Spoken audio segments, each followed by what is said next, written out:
Logical diagrams. यहाँ question है कि कैट और डॉग और मैमल्स के बीच का कौन सा ऐसा डायग्राम होगा जो रिलेशन को शो करेगा।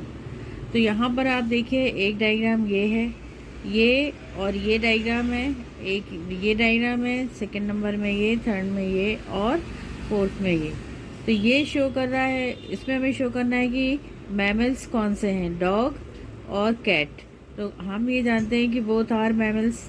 तो यहाँ पर ये कोई शो नहीं कर रहा है, तो ये तो होगा नहीं, ये वाला नहीं होगा, है ना, ये नहीं होगा।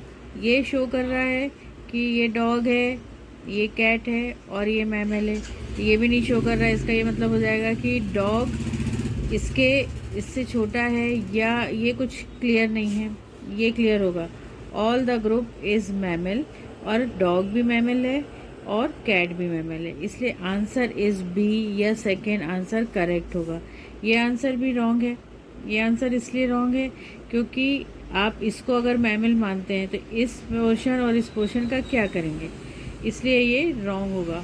ये करेक्ट है कि बोथ आर मैमल्स, डॉग और कैट, इसलिए आंसर करेक्ट है।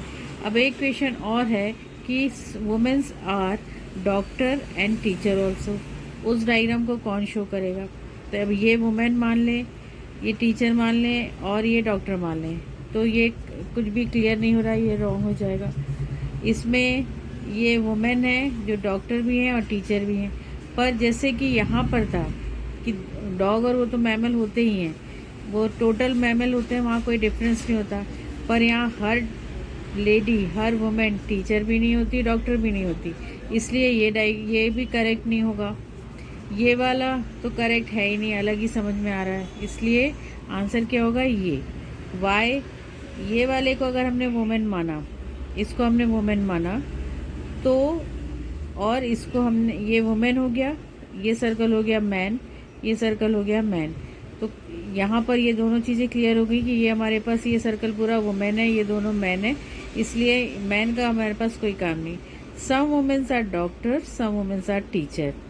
अब ये जो बीच का पोर्शन है, इनमें से सारी वुमेन, जैसा भी मैंने कहा कि सारी वुमेन्स डॉक्टर और टीचर नहीं होती हैं, तो जो ये वाला पोर्शन है ये शो कर रहा है कि all the womens are not teacher और doctor, but some womens are teacher and some womens are doctor, so this answer is correct.